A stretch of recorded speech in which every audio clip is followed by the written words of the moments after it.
I always find the tastiest cakes to be the simplest of cakes, just like Melanie's hazelnut cake. There's like 7 ingredients in this. I love it. So simple, so delicious. Yeah. You don't need to do very much to get a really good result when it comes to cakes with big flavours like hazelnut and orange. Yes, fantastic. So we've already got 3 eggs here. Yeah. Next thing we're going to do is add some milk in. Yep. So that's just going to go straight into the eggs. Then we'll add a little bit of vanilla. Okay. More is more when it comes to vanilla, I think. So, you know, a teaspoon or as much as you like. Teaspoon is good. Okay, then we're going to add a little bit of salt and baking powder. Okay, so no whisking or anything at this stage. No, we're just going to do it all in one. All right. Okay, so I'm going to give that a quick little mix around. Yep. It doesn't need to be perfectly mixed. It doesn't need to have air in it. It just needs to be combined. Very good. So once we've mixed that, we're going to add this in. So this is the hazelnut meal. Yep. There we go. Yeah, so no flour whatsoever in this. None at all, which gives this like beautiful, like chewy, spongy texture. Fantastic. Adding in the sugar. Yep. And then we're just going to zest 1 orange. Straight in? Straight in over the top. Okay, I'll get out of your way so you can keep mixing. And it looks kind of dry at this stage, but it really does come together because the hazelnut meal starts to absorb very quickly all of the liquids. It does. It smells great, the hazelnuts. It's and beautiful, the isn't it? orange, yep. And we've just lined a loaf tin here just with some baking paper. So that's ready to go. Did you want me to pour that in? Yeah, that would be great. Okay, in it goes. And Mel, how long are we cooking this in the oven for? So we're going to cook it for about 45 minutes. You might have some give or take in your cooking time, depending on how big your loaf pan is or if your oven's a little bit hotter, but sort of check it at about 45 and you might need another 5 minutes. All right, sounds good.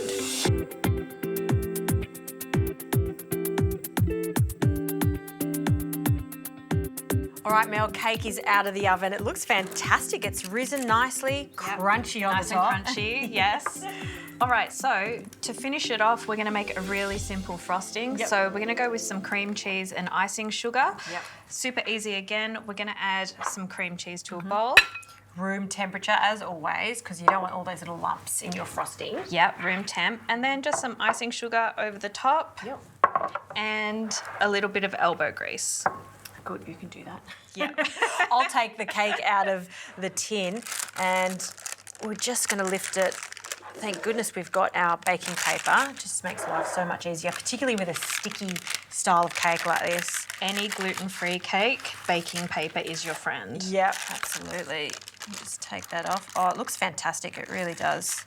So, Mel, how did you get into cooking and baking? I know you've got a huge following on social media. I love all your desserts. Thank you. So it started a very long time ago. Being from, you know, an Italian family, food is at the centre of everything. Yep. It kind of, you know, took me down the professional road.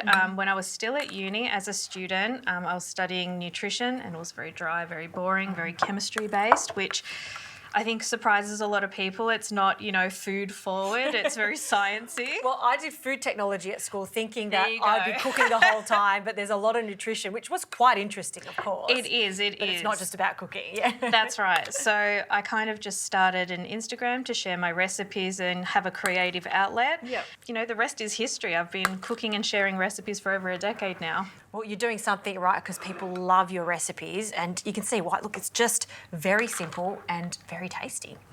All right. So to finish off, we're just going to add our frosting on top. You can do it as thin or as thick as you like it. I like it really thick, so I'll add more than probably most people. So fluffy, Mel. It is. So that's everything. We're going to finish off with a little bit of orange zest just over the top, and then we can slice into it. Oh, can't wait for this one. It's just those little touches, right? We're not doing formal decorations at all. Just a little hint of that orange zest to finish it off. All right. Shall we have a taste? Yes, here's a knife. You can do the honours. Thank you. Move that out of your way. Perfect frosting to cake ratio. I think so. Oh, wow. Look at that. It's fluffy inside, dense is. though, because I like a dense cake like this. Me too. Delicious.